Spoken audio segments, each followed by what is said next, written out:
We're back. Welcome to the regular podcast. I'm your host, Joe Chad, along with my other host. Well, I should just say host, Cindy Berry.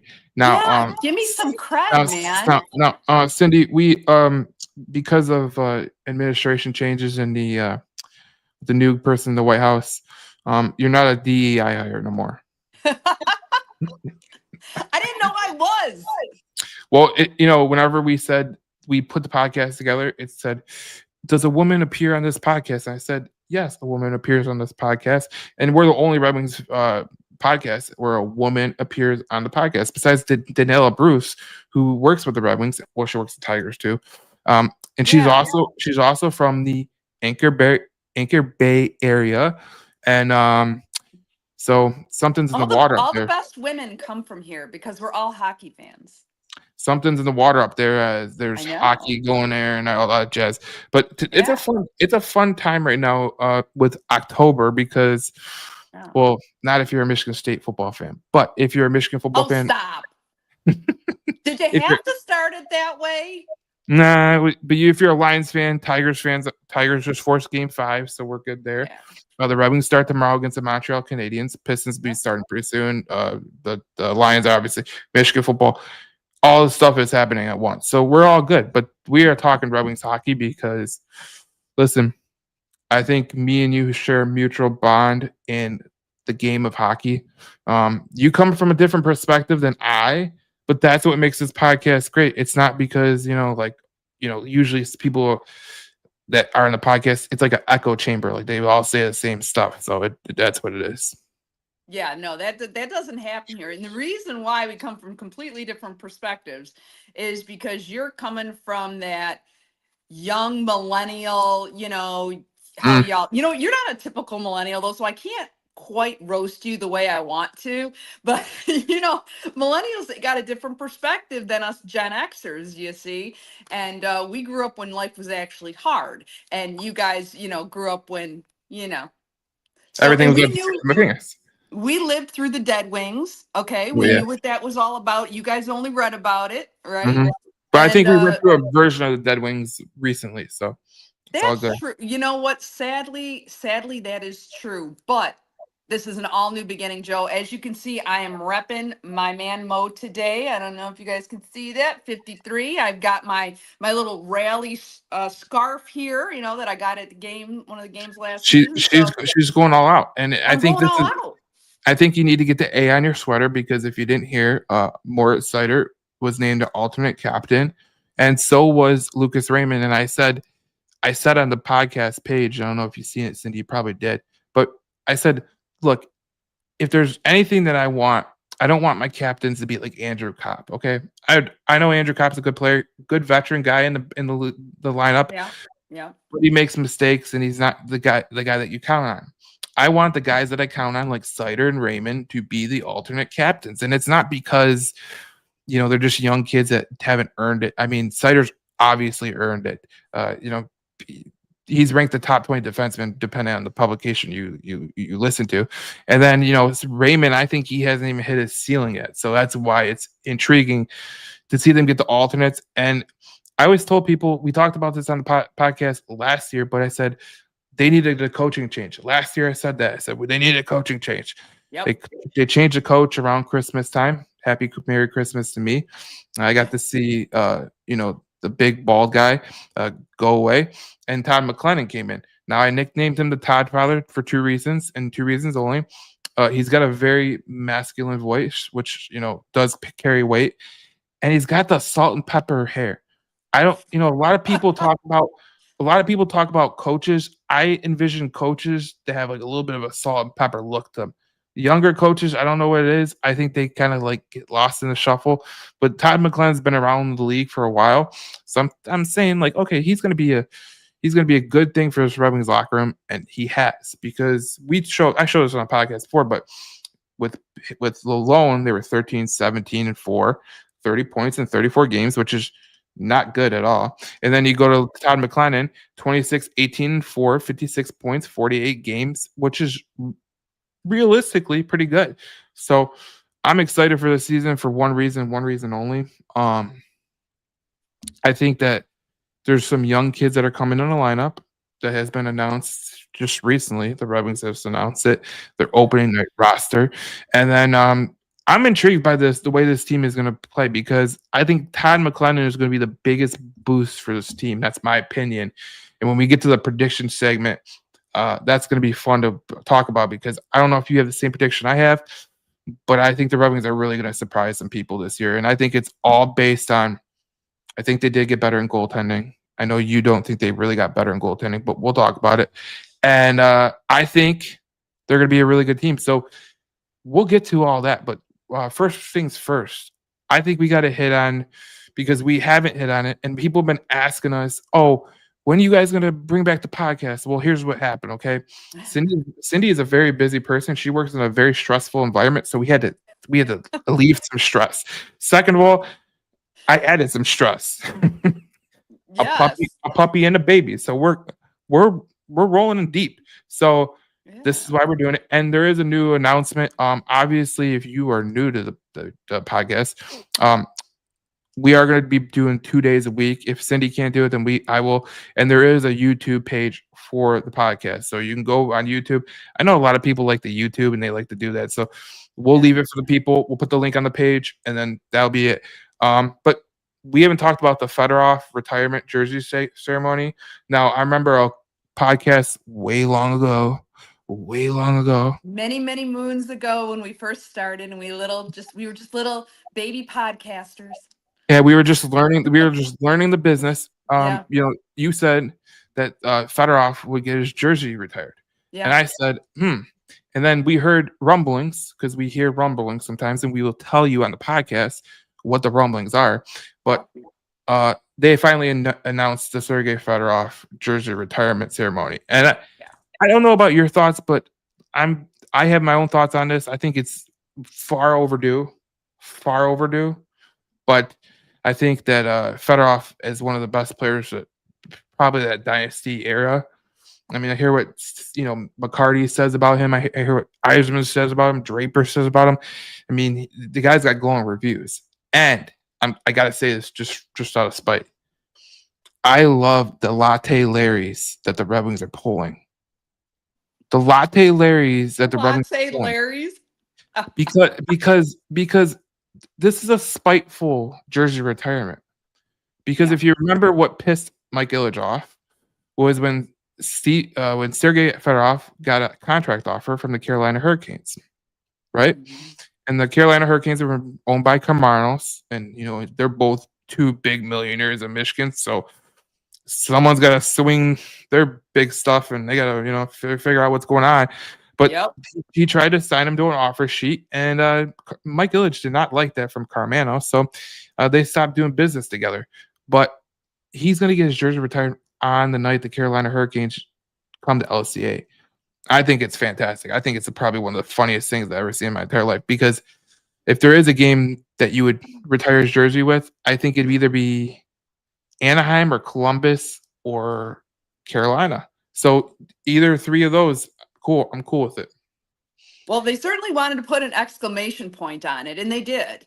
And so I think that was it. And, as you said, we hear the rumblings, unfortunately, that we have both been able to establish some relationships and to be able to hear some of those rumblings. And we do bring them to you first. So oftentimes you will hear them on this podcast before anywhere else. And sometimes people will be like, oh, how do you know that? And well, where's your source? And it's kind of like, well, do reporters reveal their sources? No, because then you don't get any information anymore. So a lot of what we hear on the condition of we do not reveal them. So I say, listen, because you never know what you're going to hear. But we could go on and on about all the different things that we've let our audience in on before anyone else. So that's been great. But yeah, they wanted to put an exclamation point on this. When I had a conversation about this jersey retirement with my sources, they all pretty much said the same thing. And it wasn't a matter of if, it was just a matter of when.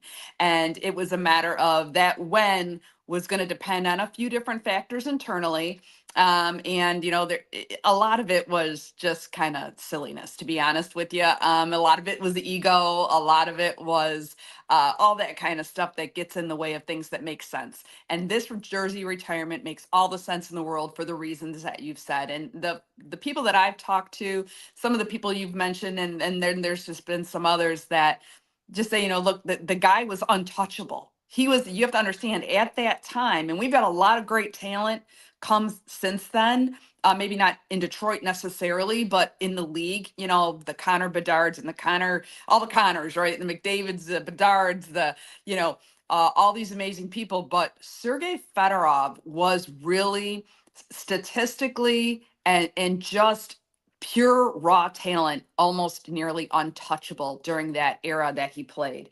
So, it was just, again, a matter of when. I think now is exactly the perfect time. I think they chose the perfect night to do it, to put that exclamation point on it. And I'm just so happy they finally did the right thing. They got over all the nonsense and did the right thing. I'll be very excited to see it.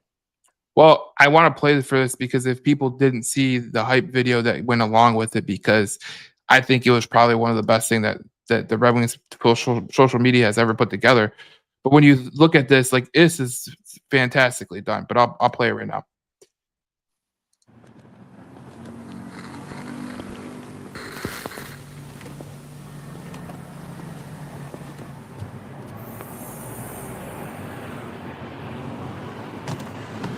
Ah.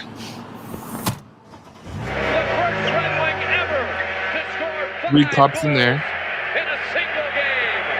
Behind the play, Sergei Fedorov, a shot, scores! What a pretty play, two in a row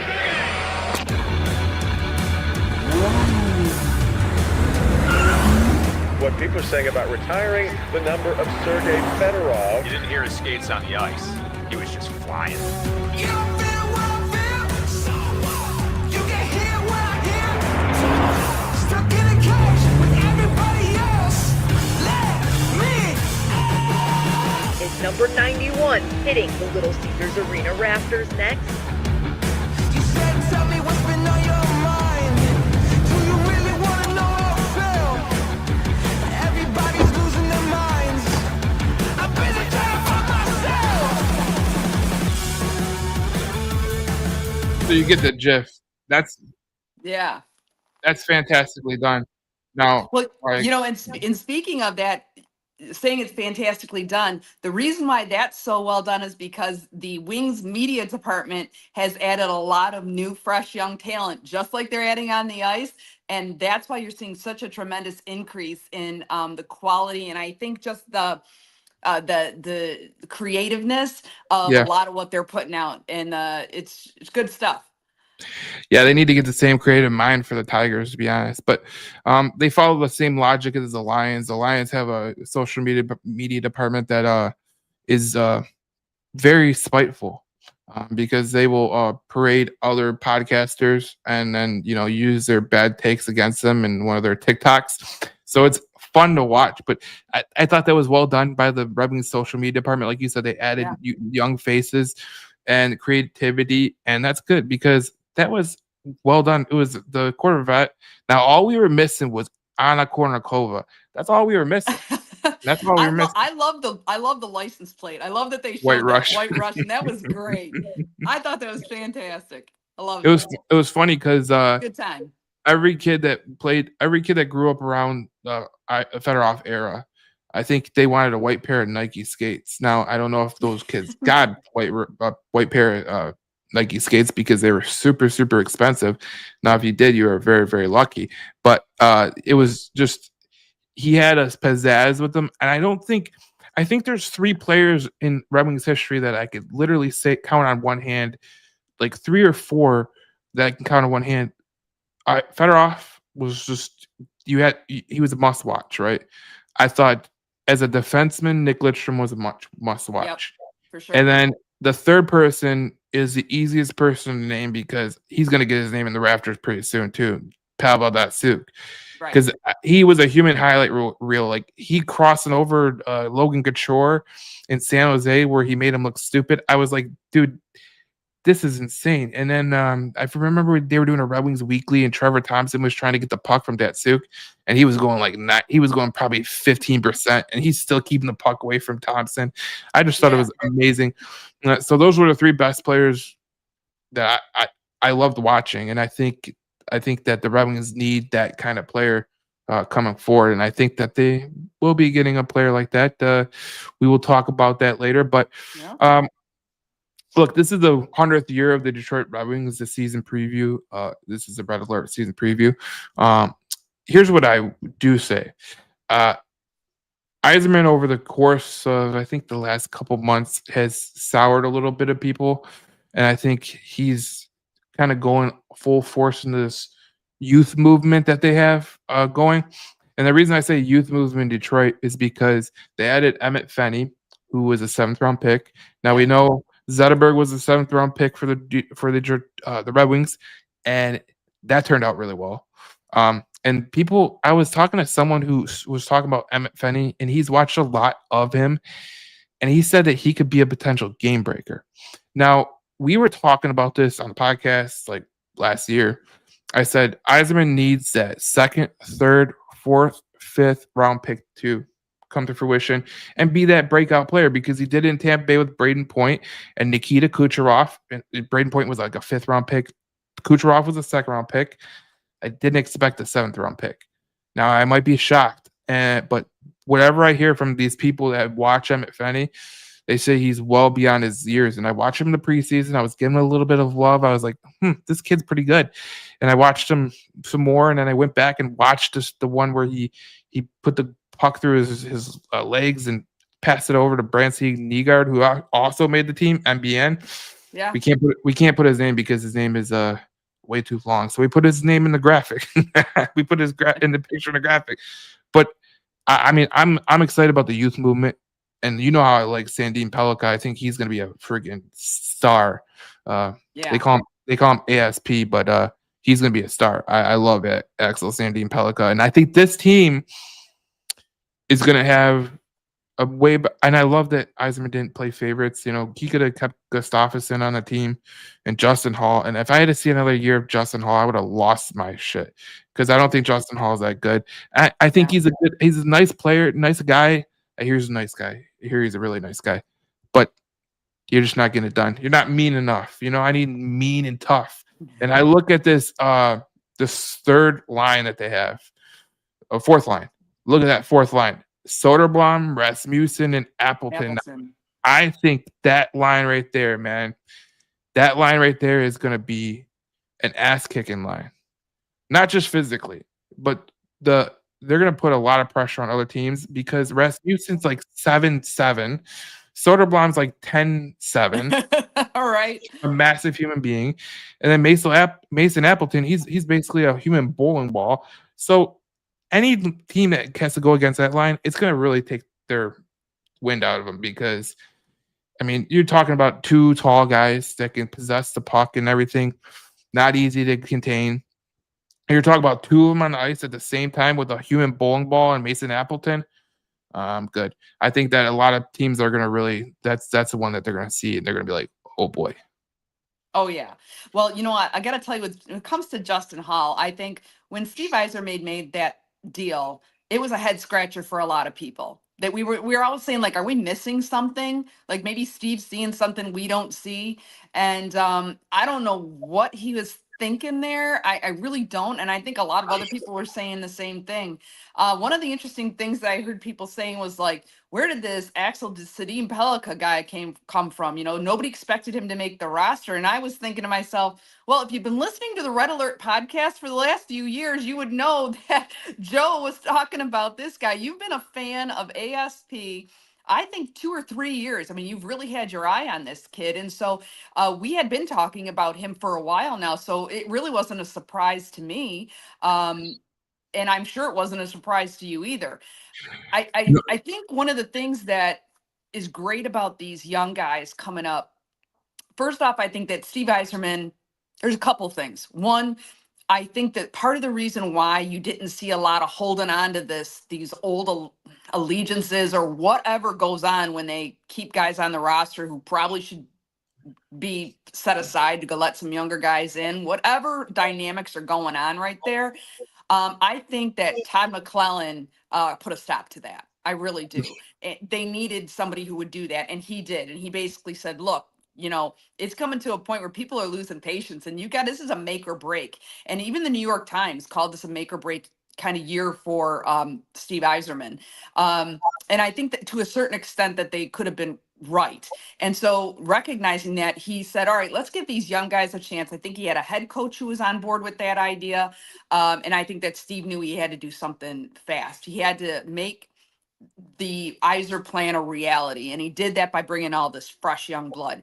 So what's happened with that is that it's caused they've discovered some chemistry that they were lacking before. And Dylan Larkin has been quoted multiple times in various interviews and stuff like that, saying that the energy that these three young guys are bringing into the locker room, into just on these lines, they've been embraced by the veterans. You don't have this competition of, hey, this young guy's going to take my job. Now, some of these young guys did take some veteran jobs, but the vets who are left in the locker room are really excited about these guys. Dylan Larkin has said it. Patrick Kane has said that these guys have earned it every step of the way. So you've got not only are these guys getting accepted by veterans, they're getting respected by veterans. And that is going to be great for the locker room. It will help change the culture, which is something that we talk about all the time, the culture and the energy and just the chemistry and dynamics of that locker room. I think we're going to see that in points on the board when these guys get on the ice together. Well, I look at it like this. I think Branson Nygaard I thought he came a little bit faster than I expected. But when I talked to someone, now I was a total sicko with Axel Sandin Pellikka. Yes, you were. You were obsessed, Joe. It was like I actually got romance times 100. I'll let the people know. I got a VPN. Because I wanted to watch the Swedish Elite Hockey League, and you can only see it if you're in sometimes they only make Sweden only games or something like that. I was like, well, my location is Sweden, so let's go. Now I forgot to turn it off one day when I was going to ESPN, and I had a bunch of Swedish sports. I'm like, oh boy, it's not what I want. But did you have a lot of Swedish women showing up on your feed? Well, that was the plus right there. Because there you go, right? Because the in Sweden, the sports center in there, I mean, I couldn't understand a lick of it, but I was like, this is nice. I like this. So even the guys were like, they were good looking guys. I was like, this is I don't understand shit about what they're saying right now. And I had the subtitles on. But they were talking. One of the guys was, I forget his name. I don't know. But one of the Sports Center guys was like, "I actually seen Dean Pellikka. He's gonna go to the United States next year, and he's gonna beast out." I'm like, right, man, oh man. I'm like, this is great. But I watched a lot of him last couple of years, and I mean, last year for sure. And I watched him, and I was like, this kid's gonna be good. Now Nygaard was on the same team, and I thought that kid could be really, really good, but I don't know when he's gonna come up. And sure as shit, he comes up this year. Now, I didn't think Emmett Fenny would be on the roster, and it's an interesting time for this team because there's a youth movement, and like you said, with McLennan talking about it's an open competition and everything. I like that because you know who loves open competition, and he's doing a damn good job as a coach. Dan Campbell, he loves competition. Like the better, the more competition, the better. Like Penn Isil versus Aiden Hutchinson, he loves it. Like he loves that competition. I think when you're going against that competition in practice, every practice, you start to develop this chemistry and this grittiness. You know what I'm saying? And the one thing that was missing from the Red Wings the last couple of years, whether you believe it or not, was being tough to play against. Like I thought there's times last year, especially when Todd got going, and I think February and January were once that he started to get going. Yeah. But for me, watching McLennan get this team going, like I was like, he needs a year. He really does, because he took over a shit show product from the loan. Thank you, Derek. And Derek, had this team playing soft Patsies type stuff. And I consider Derek Lalonde kind of like the Jim Caldwell of the Detroit Red Wings because he was too nice. Like, you can't have a too nice guy to be your coach. Like, I know Babcock's a total douchebag, but the thing about Mike Babcock is good coach. I mean, he's a D-bag. You got to deal with that, but he's a good coach. And I think, Bowman, you look at all these, like Paul Maurice in Florida, like I'm pretty sure that guy has the most punchable face ever, but he's a good coach. Rod Brindamore with the Carolina Hurricanes. Yeah. Dude's a rock star. I don't want to cross him in the alley. I think he'd beat my ass, but he's a good coach and he's tough as hell. I think the Red Wings needed that toughness from a coach because that's exactly what they needed. And I thought it was interesting. He was on 97 on the ticket today, and he was saying that he wants them to play with speed. And he wants them to play fast. And he says that's the identity that I want. And I was like, that's really nice because you look at some of these teams in the NHL, the Florida Panthers, fast team. They're a fast team. Yeah. The Edmonton Oilers, fast team. Golden Knights, fast team. Like, you have to be fast in this game. If you're slow, you better have some good shots. You better be like Ovechkin, because this game is way too fast paced now. It's like the Indy 500. Matter of fact, I bring this up because Ariana loves hockey because of the back and forth. She's like this. She's like, wow. Yeah, it's a lot of activity for her to watch. Because she likes the dancing fruit, but I can't take the dancing fruit no more. I can tell you that. Well, does she? At least it's not like veggie. Do you have Veggie Tales? Is that what you're talking about? No, it's Dancing called fruit, or is this something new? Hey, at least you don't have. Does she do Baby Shark yet? No, I don't want to do that. Oh, wait We're for not that going to one. do that. No, the dancing fruit's like a music, and there's like Okay. broccoli like dancing, and it's like, oh my god, this is horrible. And then they have the fruit version. I'm like, this is terrible. I gotta get away from here. Like, But she loves it, right? She loves it. She's like, this Hey, is look, great. before you go, don't go complaining about you having to watch dancing fruit and vegetables, because my kids grew up in an era, and everybody who's my age who's got kids the age of my kids will appreciate this. We had to deal, with Barney. All right. Oh god. There's nothing worse than that. Barney, and there was some other weird thing. I mean, the Teletubbies. I mean, try explaining those to your kids. What are those? What about the hell out of me? I don't know what the hell they were. No, I'm glad Ariana likes hockey because that's good for her. Better. She's got 17 years to make the U.S. national women's hockey team, but we'll get that, and we'll get on that another day. But no pressure, Ariana. The Canadians, they do some weird shit too. Because when I was growing up, there was a show called Caillou, one of the worst shows ever. It came from Canada, worst show ever. It was a whiny kid, always crying to his mom. I'm like, this show is stupid. I never liked it. I liked Hey Arnold and Rocket Power and shit, but that was what I liked. But there's a youth movement in Detroit. Give me the oldies but goodies show. Okay, give me Fred Flintstone. Give me the Jetsons. Give me Scooby Doo. Okay, that was good stuff. Looney Tunes, classic. Oh, she likes Tom and Jerry. So we're moving in the right direction. Now you're teaching her right. That's good. Tom and Jerry, classic. Yosemite Sam, classic. Daffy Duck, hysterical. Bugs Bunny. You can't go wrong there. So we'll get her straight. It's all good. It's gonna be all. It's a process. It's a process, but it's a process in Detroit because this guy Eisenman, he ruffled a few feathers. And that's kind of what we're gonna get to right now, because he ruffled a little feathers. He said he wants cups, not playoffs, and I think we both agree. But his comments were taken a little bit out of line. Here's the full comment. It's a 2-minute clip, but here you go. How much more pressure or urgency do you feel, especially this year, coming off a coach firing, to make the playoffs, to justify keeping your job? Do you feel that urgency and pressure? If you don't make the playoffs this year, Chris might make a change. Well, Carlos, I see progress in the organization. I look at it differently than you look at it. You just want us to make the playoffs, which is fine. I'm not going to argue with you about that. I look at the young players coming into the organization. I look at the young players playing on the Detroit Red Wings today. I'm hopeful that maybe one or two of them at some point, if not at the start, get into our lineup here.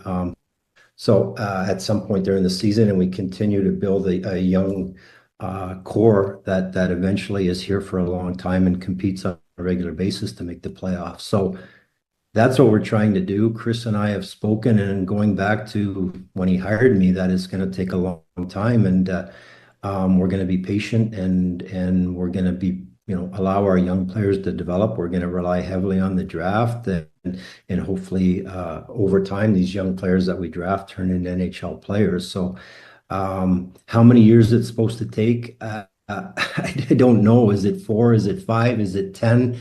Ultimately, it's ownership's decision when they feel that they're not happy with the direction of the club or the plan. That's their decision. But Chris and I have spoken about it, and he's understood the process and where we're at. And again, I'm not going to speak for him, but we're not completely tone deaf. Obviously, Carlos, we know they're at the expectations and the hopes for our fan base and for the media as well, but we'll continue with the process and look for opportunities, as I said, to expedite it, whether that's through trade or free agency, but we'll continue with doing what we have to do.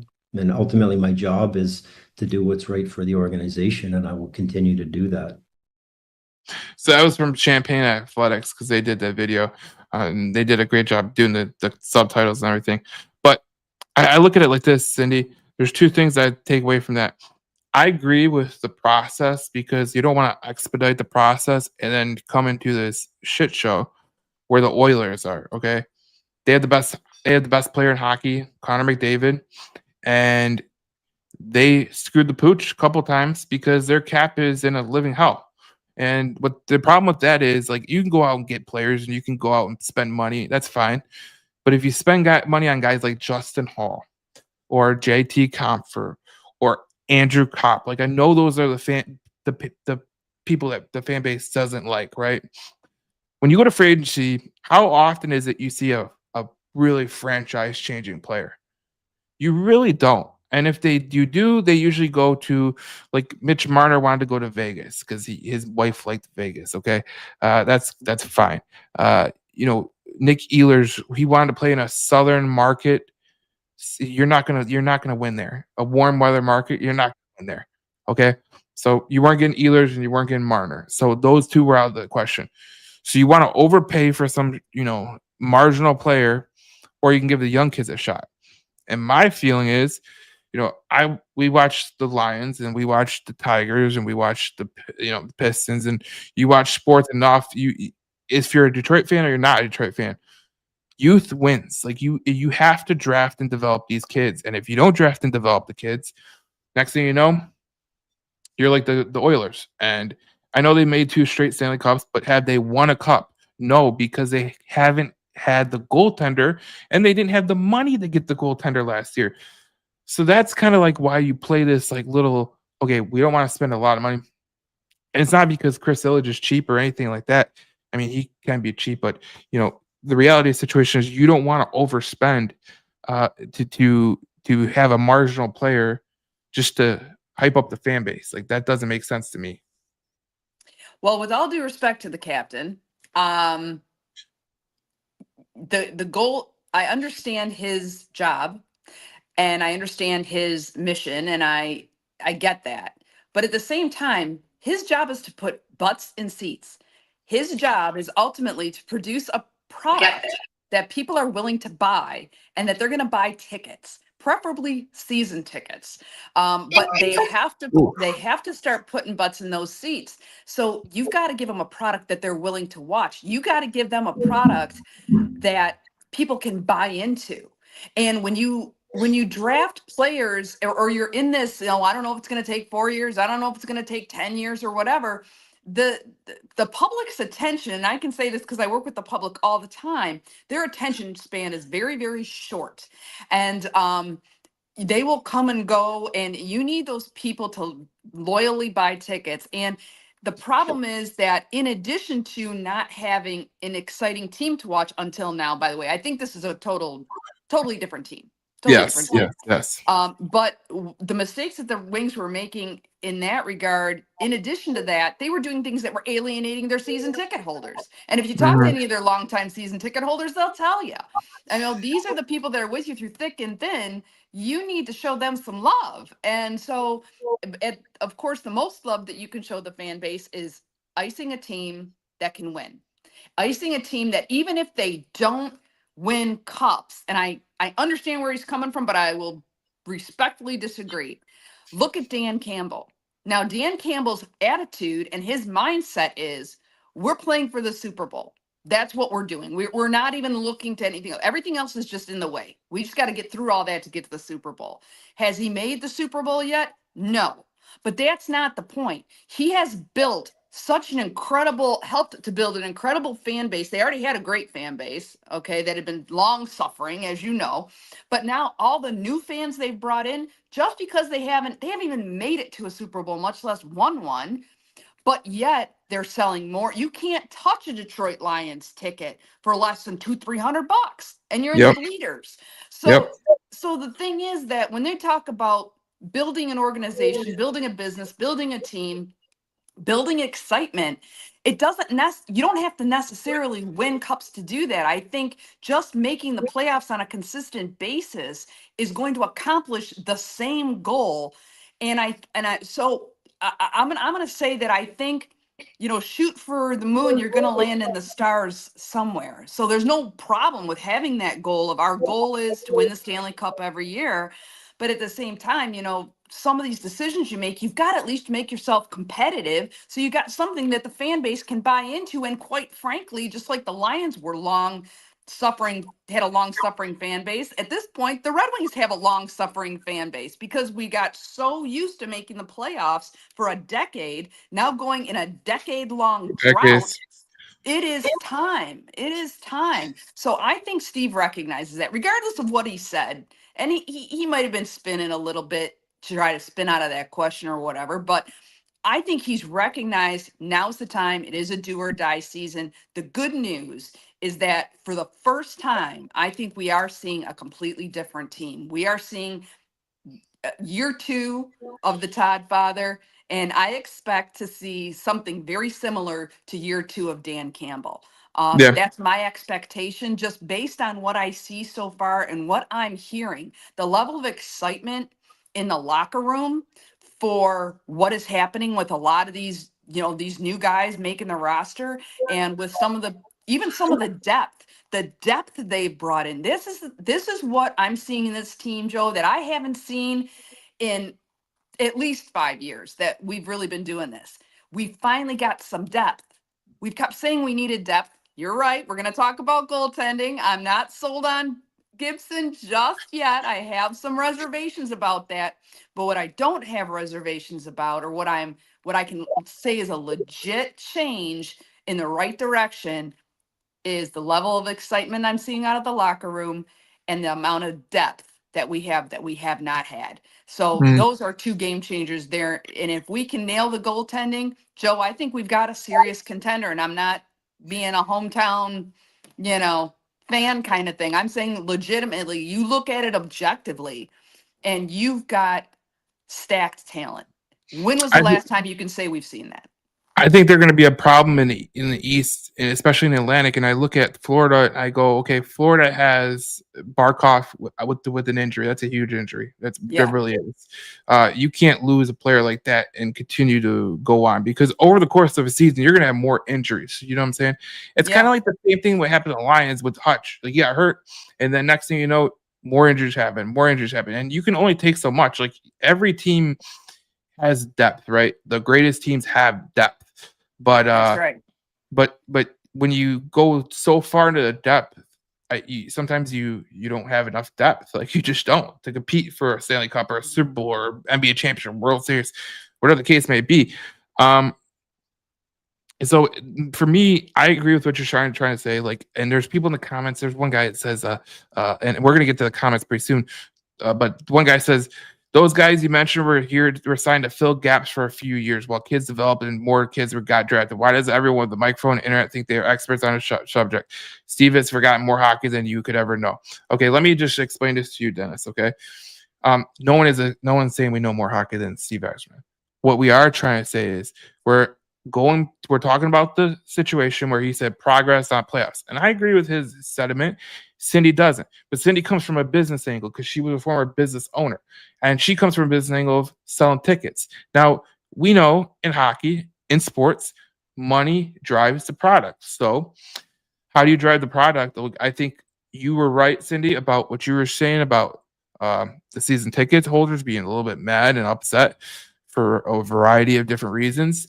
Right. But for me, it does come down to a business sense too, because at what point are people going to make the decision saying, I don't get enough enjoyment out of this product, I'm going to go somewhere else? And it doesn't mean that they're going to leave the Red Wings fan base. It means that they're not going to buy tickets. And the season ticket allotment is one of the biggest things for a franchise. Like it's totally huge. Like the Lions have a wait list right now. They've never had a wait list. Never had a wait list.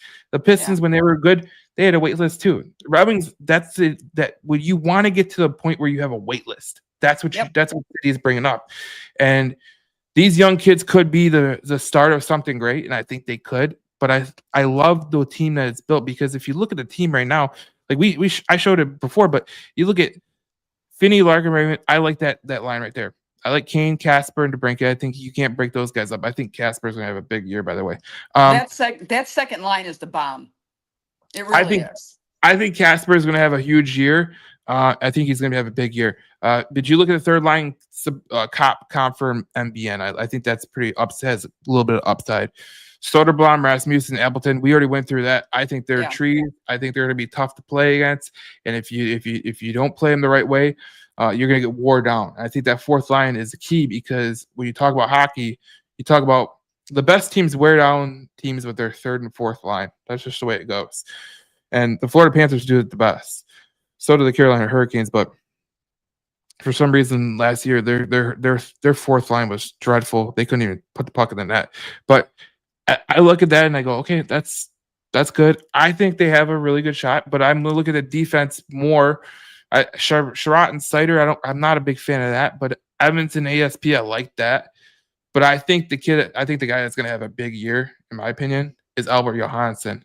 I think he is gonna have the biggest year out of anybody.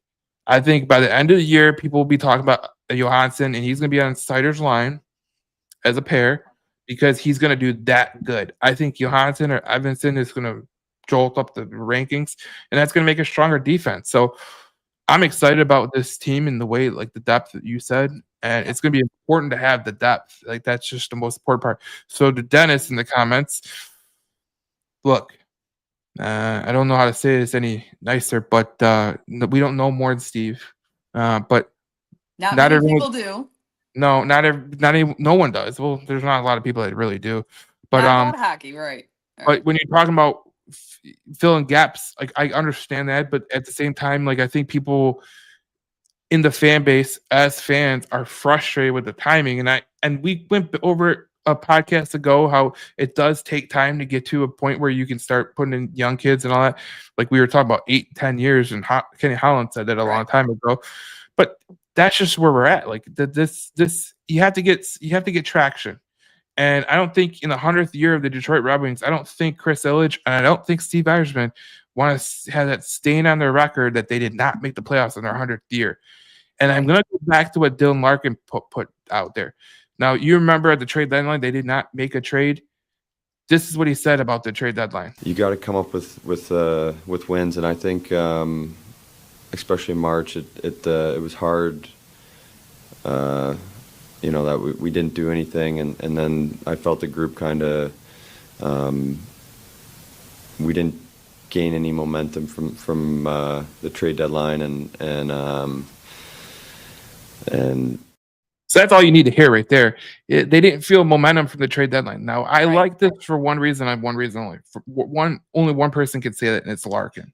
Period. Like he's the only person I could say. He's a captain, and he could challenge things that Yzerman says. But my thing about it was he put ownership on Yzerman, And then in the press conference with Yzerman and McLennan, they put ownership on Larkin. So there is now this ownership between the three key players of the organization. And I think that's the most important part. You know, you talk about the great organizations of sports. There's always ownership. There's always, you do your job, I'll do mine, you do yours, but you make sure you do yours. Make no bones about it. You better do your job. But I Well, got to do that's mine. right. Well, it provides accountability, and that's what you're talking about here. You're talking about they're all calling each other out to be accountable for the role that they fill in the organization and what they should be doing. So, I agree with you. There's some things that Larkin can say that nobody else can say. There's some things Stevie can say that nobody else can say. But certainly, when you were talking about that fourth line and how your third and fourth line wears teams down, that's their job. And I don't think you can point to almost a better fourth line that did that than the grind line. That's one of the things that made those championship teams so effective, is because that fourth line, that grind line, did exactly that. It ground people down. It grinded, they ground it out, and they just wore them out. And so then when they put, their top six out there, they were already beat up. So that's their role. And, those guys understood that was their role. And I think these three guys do too. I think they're going to be great in that capacity. And I'm hoping to kind of see this reinvigoration of a grind line type of, we're going to beat you up that bad. Because, you said earlier, nobody was afraid of us last year. Nobody's been afraid of us for a few years. No. And I think this roster actually, in addition to the depth, is that we've actually got some players on there, and we got some combinations that people should be afraid of, because they can be very, very effective. So it'll be interesting to see how that is. Now, I'm a little concerned about that third pairing, and I know you're a lot higher on Johansson than I am right now. But I'm eager to see if that actually happens. That would be outstanding. But I'm okay with those four. I'm okay with the top two pair there. I think Sherratt Sider is. I think Sherratt is kind of, he's on his way out. He's in the sunset of his career. So they're going to be looking for a replacement. And I think Johansson could certainly be that. I don't know if he's going to be dynamic this year, but I'm anxious to see if you're right, because I'd like to see that. What surprised me a little bit, and, going back to the forward group, what surprised me a little bit was that Finney ended up on the top line. I was a little bit surprised at that, but then I started reading more about what they talked about his speed and some of his skating. They said was just really impressive. And when you put it together with that, I'm looking at that top line going, damn, they are fast. That is a fast line. Larkin's fast, Finney's fast, and Raymond is fast. And some of these guys too have bullets of a shot. That's one of the things they were talking about with Nye. They said, man, Nye has got, not only is he good in those other areas, he's got smarts, he's got hockey smarts. They said the same thing about Finney, but also he's got a bullet of a shot. So when you were talking about guys having, a rocket of a shot, Nye is one of those guys. So one of the things that I'm picking up from a lot of what I'm reading, not only from what, I don't know if I put so much stock into what these sportscasters or reporters say. It's like, and they all got their agendas, but when you read about what other key players are saying about these guys, these young guys in their locker room, they're giving them a whole lot of high praise. And I don't think they're doing it just to pump them up. That might be it a little bit, but I think they genuinely respect what these guys are bringing to this roster. So, great skating, fast.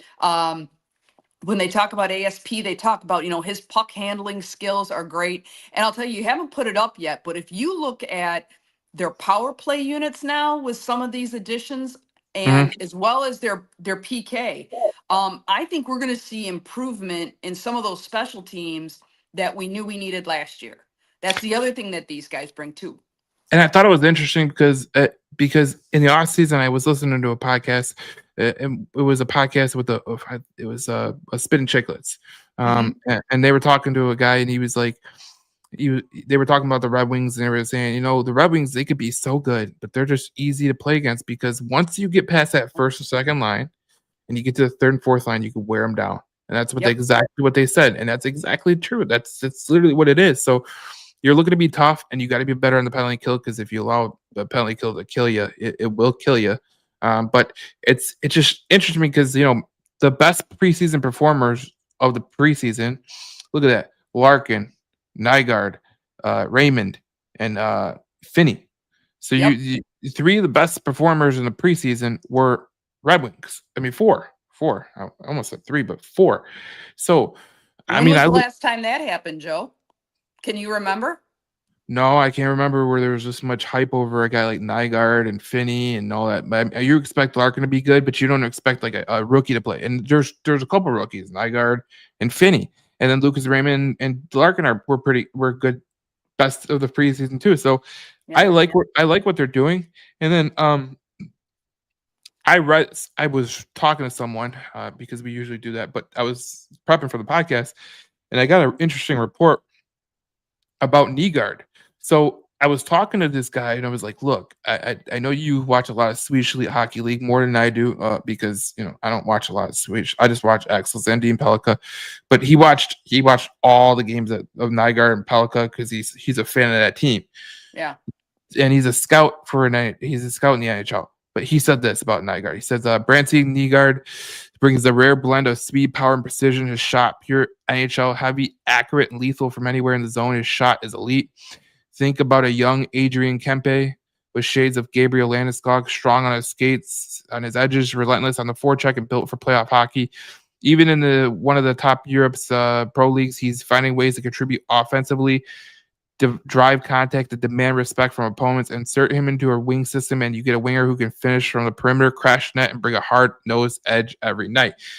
And we talk about it all the time on this podcast. Like we've been talking about for a while. We need one of those guys. Like we really need one of those hard-nosed guys. And if Finney's one of those guys, and Nygaard's one of those guys, and that fourth line is one of those guys, we're in a good situation. So I love what they're doing, and I think him being top in points in the preseason, like when have you seen a young rookie do this?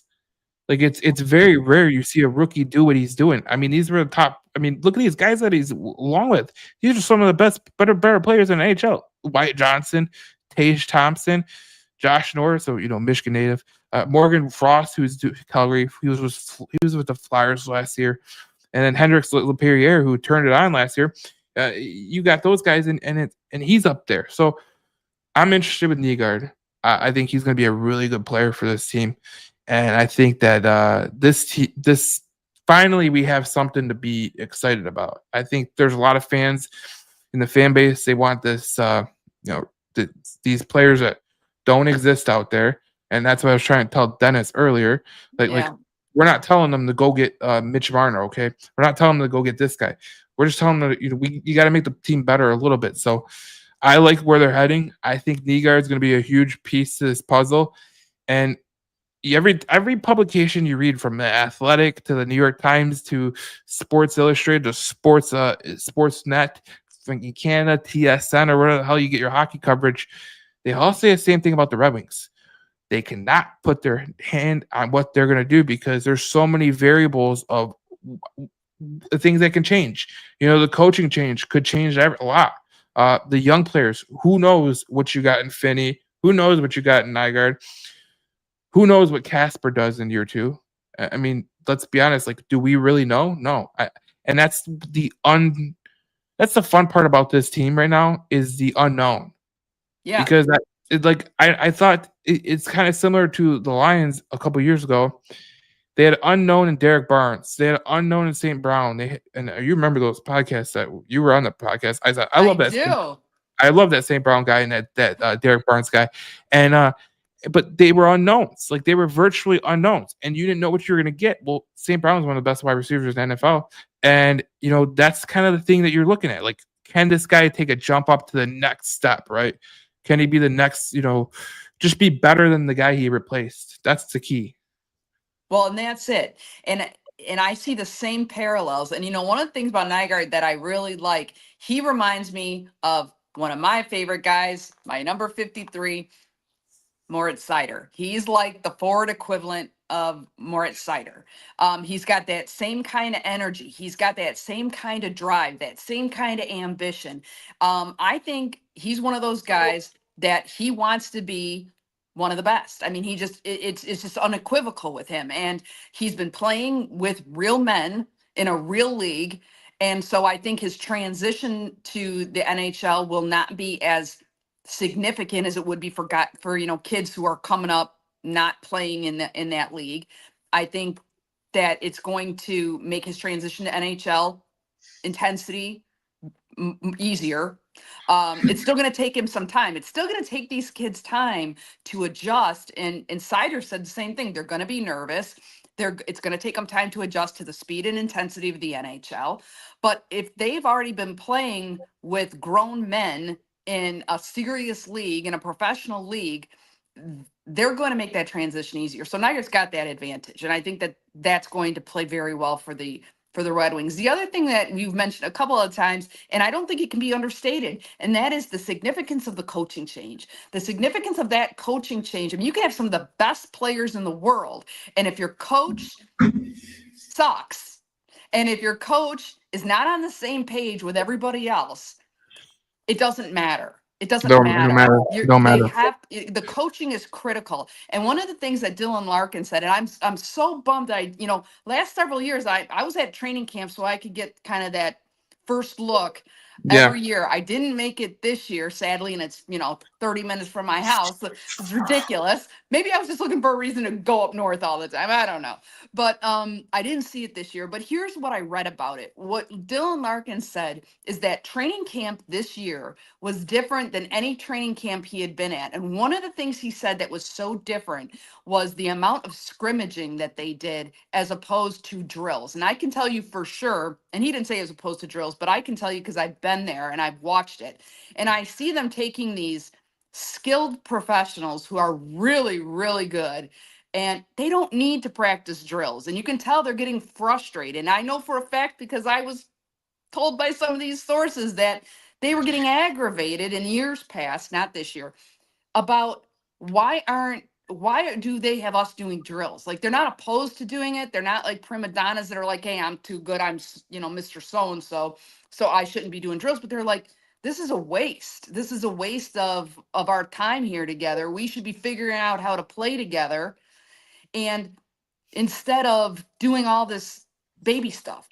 And I think that Todd McClellan recognized that, and his style, his approach, he's getting these guys ready to win their first game. He's getting them ready for tomorrow night. He's getting them ready to put points up fast and furious here in the beginning of the season, and hopefully be able to sustain that, consistency. Again, that's the key. Joe, are we going to have consistency? Because if they don't have consistency, we've seen it every year. They take that crash, man. They crash either right when they go to that first West Coast trip, or they crash right around November, December. And, or they crash right after the, what would used to be the All-Star break. So it's kind of like, what are we going to see here? Are we going to see the consistency? You're not going to be hitting the top of the mountain every time. You're not going to be on a winning streak all the time. No. But if you can have some baseline consistency, that's better. And then you have those peaks, you can sustain the valleys. That's going to get you to the postseason. It's numbers. It's no different than anything else that's a numeric equivalent, right? It takes so many points. We know what about it takes to make it to the playoffs, to make it to postseason. Yeah. You gotta make those points. It doesn't really matter how, but you can't do it when you have ups and, these significant ups and downs, because your ups aren't high enough. Your winning streaks are not high enough, especially in this division where it's going to be so tight. We saw it last season. We're going to see it again this season, because the talent and the skill level in this is the toughest division in the NHL, arguably. And you're going to see maybe the top 1 and 2 spots are going to kind of run away with it. But then after that, it's going to be, you can't afford to lose games. You can't. You're going to have a cushion built in really fast. And I think Todd McClellan understands that at a level at which maybe past coaches haven't, and he knows he's going to have this team not just ready to play, he's going to have them ready to win. And I think they've got a tremendous opportunity to do that tomorrow night and start, set the tone.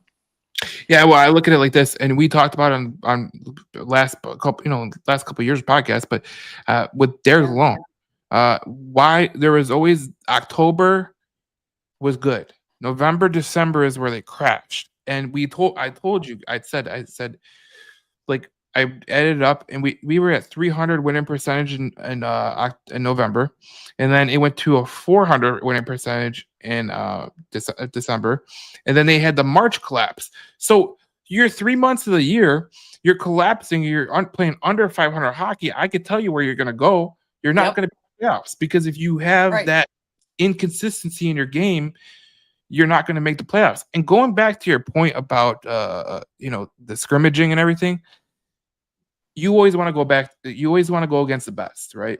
Like, I think, and anybody who's ever played sports, or anybody who's been in a competitive environment, you've been in politics, you want to go against the best. Like, you don't want to get something for free. You want to you want to earn it. You want to see how you stack up, so you could fix some things, right? I think that's where those hockey players are standing, because I mean, I look at it like from this perspective. Every coach. There's coaches and players that came from Philadelphia Eagles, right? There's guys that came from this team. They come to Detroit and they say, Dan Campbell runs a tough practice. And you go, and they go, well, how? And he goes, they're physical, and they're going to get you ready for the game. He goes, as a player, I love it, because I got to go against the best of the best, and I got to rework my craft. He goes, so many times, I think it was Avante Maddox, who's from Detroit. He goes, so many times in pro sports, you get these coaches that never want to give you a chance to go one-on-one against someone. He goes, I want to go one-on-one against St. Brown. I want to go one-on-one against Jamison Williams. For sure. I'm tying it into hockey because, Patrick Kane wants to go against Sider. Edmondson wants to go against Patrick Kane. Like, you don't think that's going to help you along the way? Like, Patrick Kane's he's one of the best American players of all time. Right. Raymond's talented. DeBrincat, these guys, get him used to playing these guys. And I thought the practices, like hearing Larkin say in the training camp, it rubbed me the wrong way about how Derek Long got that big of a leash. Like, I wasn't a big fan of Derek Long. I wasn't a big fan of Derek Long in terms of his hockey. Oh, I know. Power. But he only comes number 2 up against your other favorite, Matt Patricia. Oh, man. Oh, the boob. I love the guy. That guy was such a dummy. And it's just the same way. Like, you're so stuck in your ways. Like, Matt Patricia for the Lions, he was stuck in his ways. He tried to be like Belichick, okay? And it seemed like Derek Long tried to be like John Cooper, and you're not John Cooper, and you don't have to roster like those guys. Yeah. So screw you. But for McClellan to come in here and just on the fly, they get better, and they did get better, and that's why I'm leaning that they're going to have a better season than they had last year. Now, I want to get to a couple of these comments, because there's people commenting left and right. This is actually good. Great. Don, he left a couple comments, but we'll start it. This was early in the podcast. Marty said gritty line. Eric Miller said very well deserved at one point, mid-90s. It was about Fedorov. I agree with that. Don says my only problem relying on the draft. This was about the draft. He says that keep making changes in draft picks would disrupt chemistry and gelling of the Lions. I could see that. I'm wondering what the situation is with the goaltending. We'll talk about it. This is going to be me and Cindy are going to be sprawling next. Oh my God.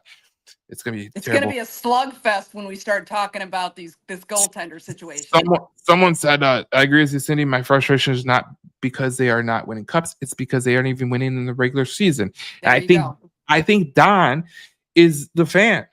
Like, this is your fan base for the Detroit Red Wings. Like, they're frustrated that you're not winning in the regular season. Like, this is a different type of fan base. Like, this is not like Columbus. This is not like what do you name another dumbass hockey team? This is not the Mammoth, okay, in Utah. This is the Detroit Red Wings. Like, the 100 years It matters. The history matters. Wearing that wing wheel matters. He laughed about the Todd Father line. Now we both coined this. We should really copyright that boy. Is anyone interested in Stuart Skinner? No, because I don't even think the Stanley Cup runner-ups are interested in Stuart Skinner. No. So, and then Allen have heard absolutely nothing, Don, on Stuart Skinner. And he got a high cap hit. It's insane. Like, you're not getting nothing. You might as well stick with Gibson this year, because I think Trey Augustine's going to be coming next year. Now, people are upset because I'll give you a close to this. People are upset because Trey Augustine isn't coming this year. I said, look, let him learn in Michigan State. He's going to have some fun at Michigan State. He's going to grow some, he's going to be with some good players up at Michigan State.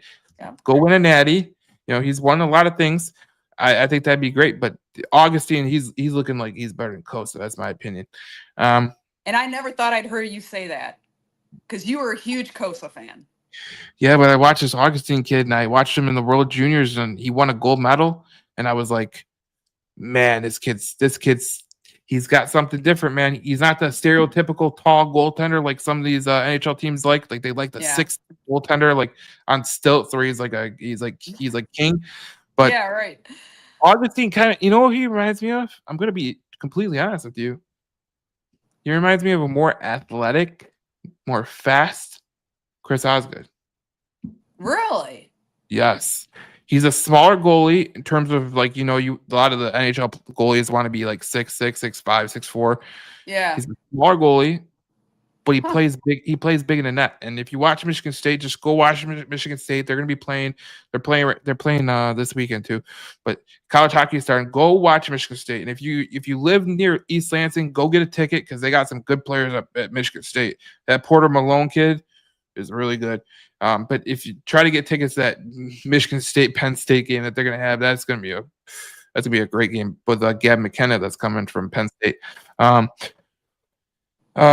Here's this one that says, the fact that Stevie has forgotten more than we know doesn't buy him a free pass. Agreed, Don. See, Don's a smart one. Don is a smart one. Of course he's smart. He's agreeing with me. Don, you're my man. I love free it. Free agents have and are turning down offers simply because we aren't making the playoffs. Agreed. Yeah. And I think no doubt. I think I have something on that. No, I think I lost it. But basically, there was 32 Thoughts, the thing where they were talking about the reason Ehlers didn't want to come to Detroit was because he didn't see a really good chance to make the playoffs. So you got to change that narrative if you want to get the players that you need to get. And then Don pushed back on my fourth line of the Red Wings. He said the fourth line of the Florida scores goals. I look at Rasmussen, I look at Soderblom. I think they can score goals. And Appleton, sneaky underrated. Logan says, in your opinion, watch one of our three rookies has a better chance of scoring in their NHL debut tomorrow night against Montreal. Now, I agree. Now, okay, this is an interesting question, because we could post this. Who are you putting money on? If you were putting a bet down, right? Who would you put money on to score tomorrow's goal? Let's see what we can do. I'm gonna go with MBN. Okay. Now I would say maybe Emmett Fenny, because he's playing on that top line. If he is playing on that top line, that could be really, really good. So if we look at tomorrow, we look at NHL. Let's see tomorrow. Oh, it is out. Okay, cool. Let's see anytime goal scorer props. Ooh, okay, go to. If you put MBN, oh boy, this could win you a lot of money, Cindy. You gotta. $100 can win you $700. That's pretty good. That's pretty good. Now, if you did Emmett Fenny and you did $100, $100 is going to win you $400. So we could win some coin if we kind of like put $100 on each, and then we can split it. Anyways, maybe we should do that. I'm telling you right now, I do like Emmett Fenny, and I like Brancy Nygaard, and yeah, I think I was looking at the odds because it's interesting about tomorrow's game, but they have the highest guy that was Emmett Fenny. He's higher than JT Comfort, Andrew Kopp, Elmer Soderblom, Nygaard, Sider, Pelika. He's up there, so they know something that we don't. You got to keep your eye on Vegas. That's right.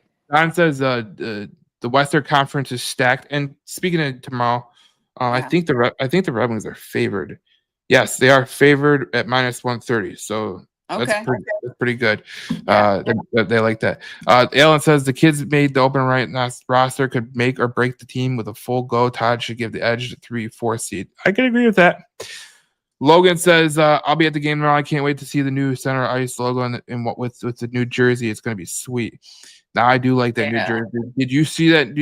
Now, I saw something from the Red Wings. They posted this. I'll put it up on the screen, but this is probably one of my favorite things about this this Centennial jersey. Now, I think this is Larkin. I'm gonna put it up on the screen because I think this is what people should look at. These gloves. They are just fantastic. I love those gloves. Old school gloves, man. Logan's going to the game. Look at that. I love those old school gloves. They look great. And then if you go to like what the jersey looks like that jersey is pretty cool. Like I gotta admit that's a pretty cool jersey, and it's gonna be cool to watch those because Boston had a good jersey, and I thought that was interesting too. But yeah, I'm very interested to see those jerseys on the ice for sure. A lot of the retired players, a lot of the old guys, they love those jerseys. They think they're sick. And then he goes, Don says, I like the wing wheel on the helmets from last year's outdoor game. I do like that. That was a good look too with the Columbus game. Now, I didn't like the Columbus result, but it is what it is. Yeah. Logan's goes Emmett Fenny too. Personally, he looks dynamic in preseason. All right, we got to put some money on Emmett Fenny. Let's do it. So here's the thing. So we said this is a make or break it year. We got a couple more things to get to. But this is a make or break it year for the Red Wings in terms of best case and worst case. The Athletic did an article and they said the best case is 96 points, which could get you in the playoffs. Gibson turns back the clock. Sider and Raymond become legit cornerstones. And in a very tough Atlantic division, they finally returned to the playoffs. Worst case, 71 points, and that would be the bottom of the NHL, to be honest. I don't see him having 71 points. No. But I think I've been reading a lot about this team, okay? From the Athletic, the TSN, the Sportsnet, the ESPN, like they're all over the place. Like they think they're either going to be good, they think they're going to be great, they think they're going to be ass. Like, and I was looking at the rankings. There's a guy on Twitter, he did a ranking of every publication where they rank, and it was insane. Like the Red Wings score was insane because it was like 23rd, 15th, 8th, 9th, 10th. 31st. We're like, what the hell is going on? Like, but that's what this team is, and it's.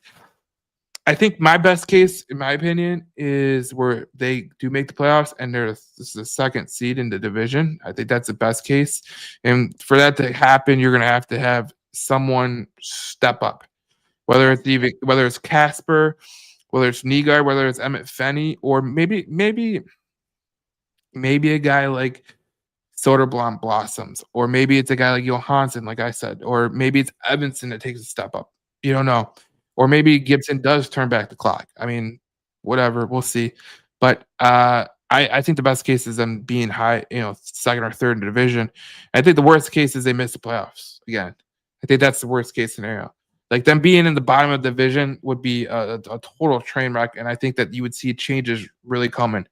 I really do think that would happen, especially in Steve Yzerman's seat. I think he would move up to because that's been rumored, and I think that they're going to move a GM in there eventually so he can take the step up to president of hockey operations and everything.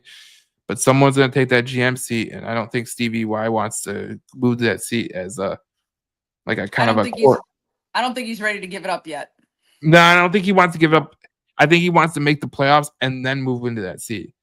Possibly. I think because he doesn't look like he totally failed. And Yzerman, he's a total wisecracker. Yeah.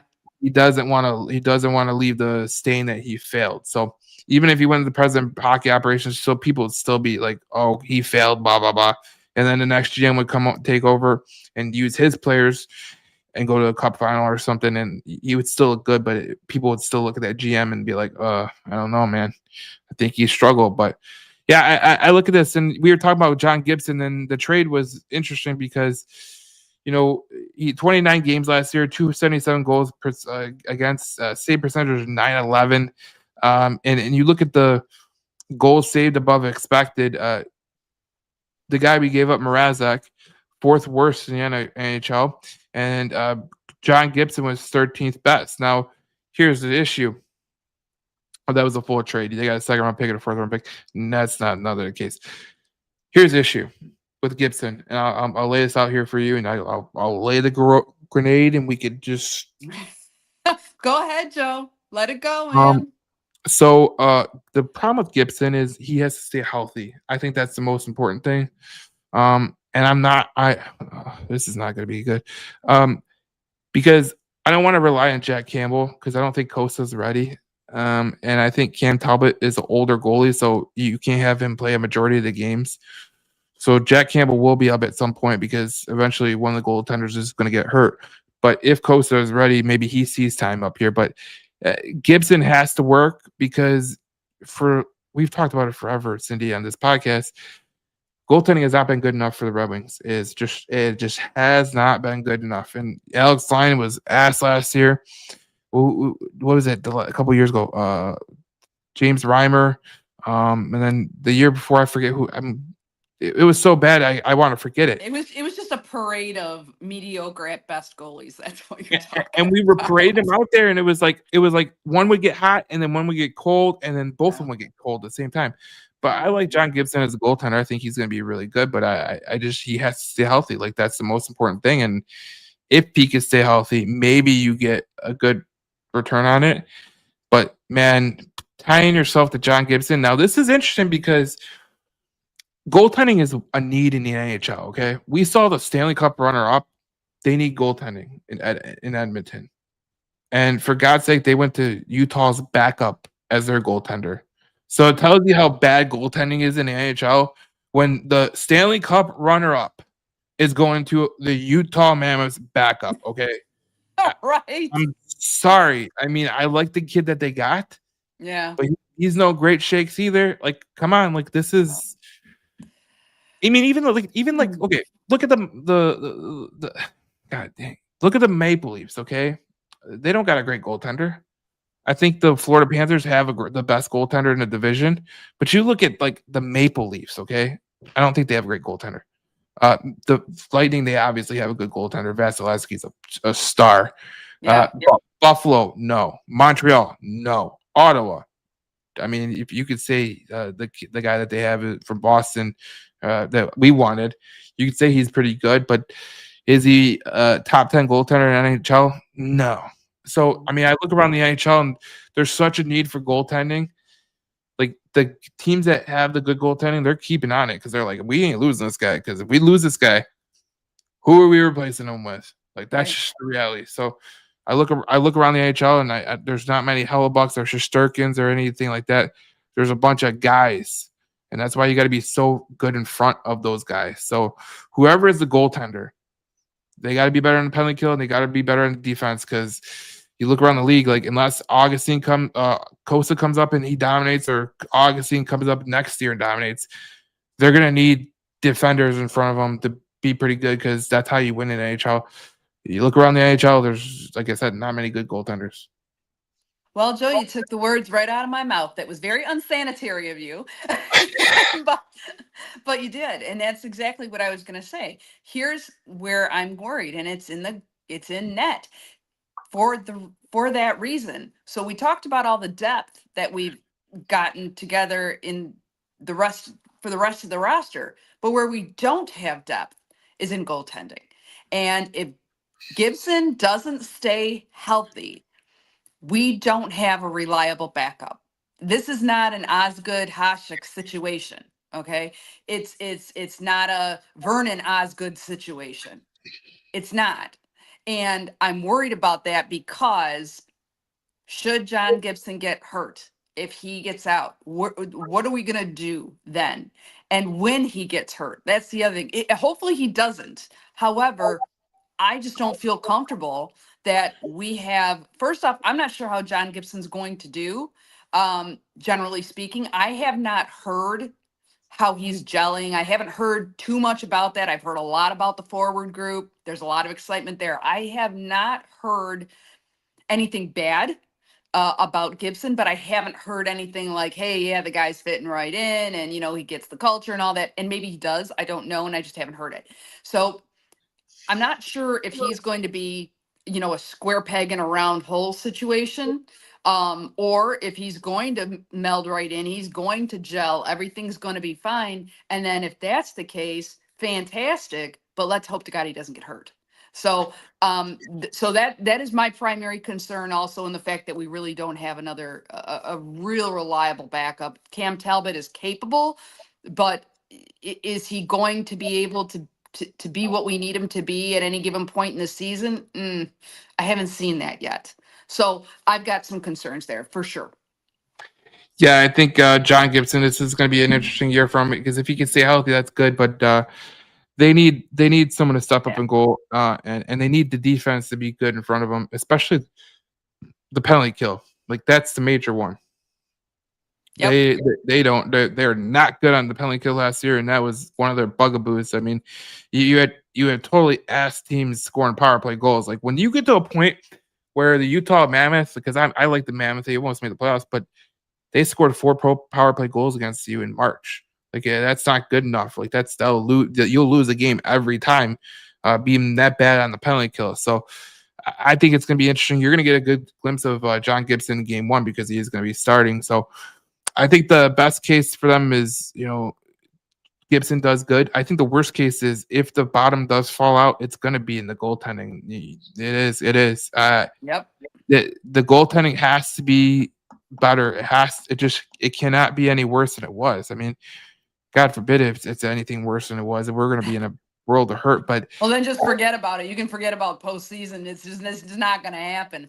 But when you're talking best and worst case scenario, I mean, if we were to put points on it, I'm a little bit more optimistic. I think that the best case scenario is the Wings, getting to 100 points. I would not be surprised if they do. And the reason why I'm saying that is because you do have these 3 young guys up there, not to mention the other folks that are looking to make, and then you've got, of course, Patrick Kane, it's a done deal. Like Dylan Larkin, that's a done deal. You don't have to question those, but there's other guys that still have to kind of prove themselves that they belong in that roster. But these 3 young guys that are coming up, they have just a fire. They want to, I don't think they didn't want to just make the roster.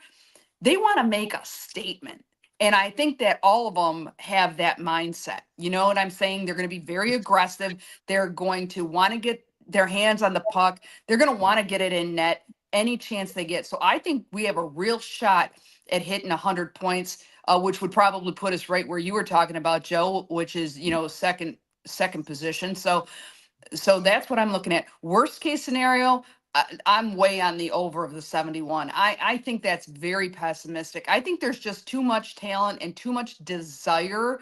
And that's another key thing that I haven't seen. And one of the things that you take a risk with a lot of veterans, when they're in the sunset of their careers, they may not have that passion and that drive that they once did. And it's kind of like, yeah, I'm here, I'm going to do my job, but I'm not going out of my way kind of a thing. I know why I'm here. I'm here to mentor these other people. They understand that, but at the same time, you're not seeing that same drive. And I think we've seen that with veteran after veteran after veteran that's been brought in over the last couple of years, whether they've been there for as kind of placeholders or not. They don't have that drive. And so now I think you've got a roster where you've got some real motivation there. And so I think you're going to see definitely higher point totals than 71. I think the worst case scenario, I'm going to go out on the record here and say, I think your worst case scenario is like 84. Yeah. I think this is going to be an interesting year in the Eastern Conference, though, because I think the Atlantic Division is going to it's going to beat every team up in the division. I do think that's going to be the case because Buffalo, I think, could be better than they were last year. I think Ottawa could be better. Montreal is going to be good. This is a good test to get out of the gauntlet. And I mean, I look at it like this. did you see the schedule that they have in the first month is brutal. Yeah. Look at the schedule. They're gonna be playing the Montreal Canadiens tomorrow.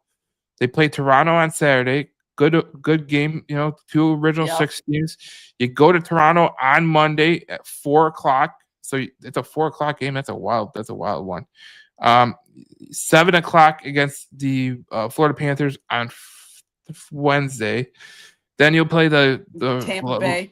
Tampa Bay. Yeah. Then you go Oilers, Buffalo, Islanders, Blues again, and then you're going on the Western road trip. So I look at this, man, and I this is a tough schedule to start out with. You're going to learn a lot about this team in the first month. Yeah, and that's I right. think Yep. that's the most important part. Like, they're going to learn a lot about these guys in the first month. And I love this schedule because it's going to set them up for possible success, in my opinion. So I think 87 points is a low. I think 97 could be the high, because I just think that they're going to beat each other up in the Atlantic Division. I don't think it's going to be. I think Florida might come back to the pack because Barkov getting injured is such a huge injury for them. I think the Bruins are in a rebuild. They're going to stink. We don't know what the Maple Leafs are going to do because they lost Mitch Marner. I mean, they lost a lot of points out of their lineup. I mean, Tampa Bay is Tampa Bay, but how much longer can they stick together? Well, and the Tampa Bay of even last season is not the Tampa Bay that you saw win the Stanley Cup. So we're seeing a division that is a complete. We don't know what the hell we're going to get. Yeah. Like, the Atlantic Division is going to be tough because Florida is going to be the top team, obviously, because they're defending Stanley Cup champ. But you missing Barkov is probably one of the worst injuries that you could have. He's a great two-way player. And then as you go through the season, like we talked about it earlier, you're gonna have injuries, and more injuries are gonna pop up. So you don't want to get injured right now. There's no injury. That's not good. So I think this Atlantic Division is gonna be tough. I think it's gonna be really rough, and I think there's gonna be surprises all over the place. I really do. So I think I agree with you on the schedule, by the way. I was excited to see this schedule for so many reasons. You're getting 2 of their big Achilles heels kind of get out of the way right away.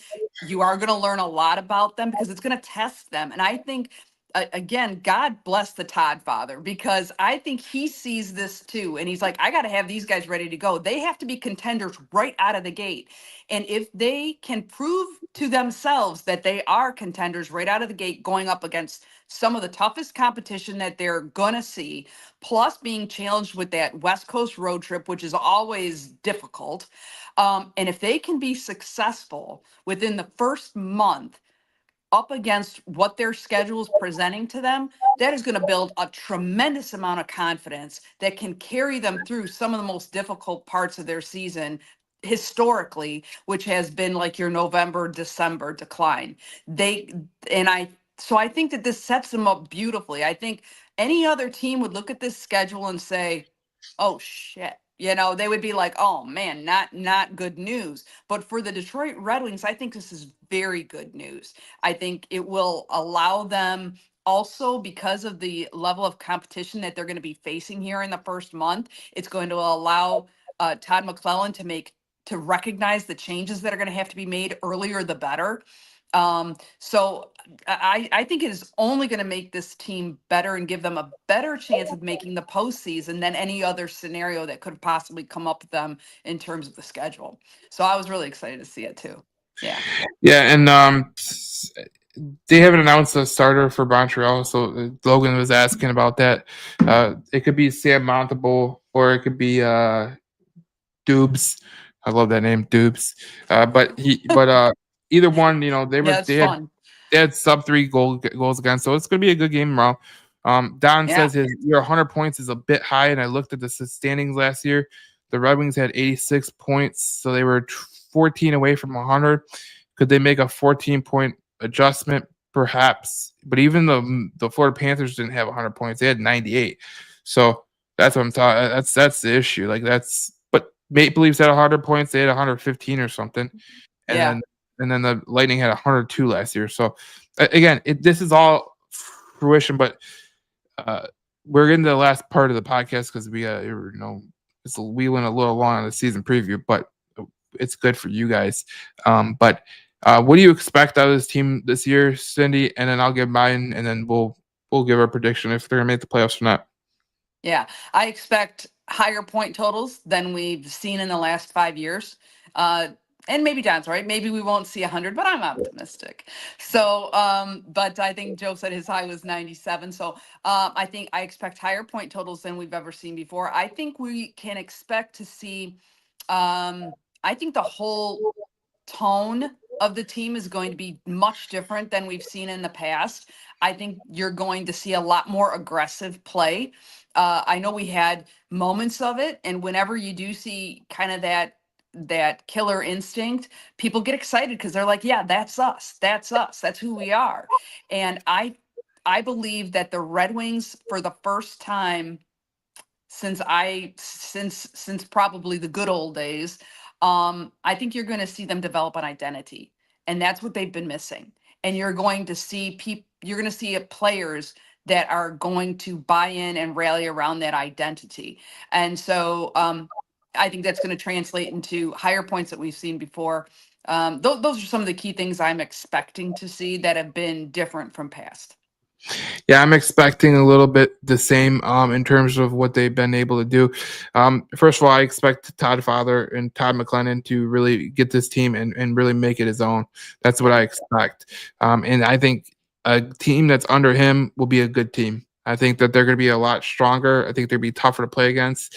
I think just because he took over midseason, I mean, it's rough for any head coach to take over midseason and try to make a team and get into the playoffs. It's really rough. I mean, we've seen it with the Blues that one year where they won a cup with a coach that just came in there, but it's very rare. And obviously there's a coach bump, but at the same time, you better have the team that's built for that. And I didn't think the Red Wings were built for that last year. Justin Hall beyond the defense. That defense was a little bit leaky. Penalty kill. You can't really fix that midseason. I mean, those guys are your guys, and you could try to every different player and on the penalty kill, but it doesn't mean that it's going to work. So I look at the penalty kill, and I think that's the most important part that they have to fix. Goaltending has to be good, but we look at this season. This is going to be a very interesting. Who's going to step up? I think that's the most important question that I have right there is who's going to step up? Is it going to be a Casper?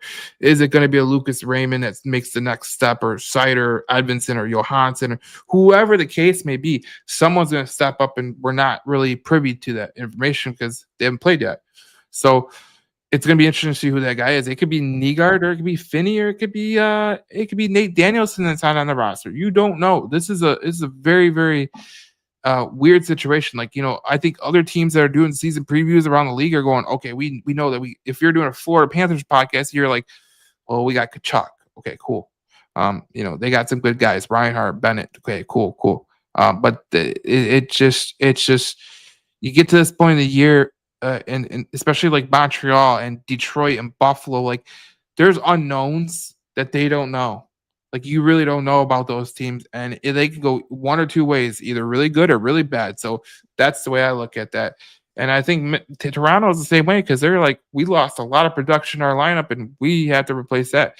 So I think a lot of teams in NHL are dealing with the whole uncertainty, unless you're a team like, I don't know, Florida still has uncertainty with the Barkov injury, but I just look at that. But I think they're going to be a better team this year, Cindy. I think they're going to make the playoffs. What do you say?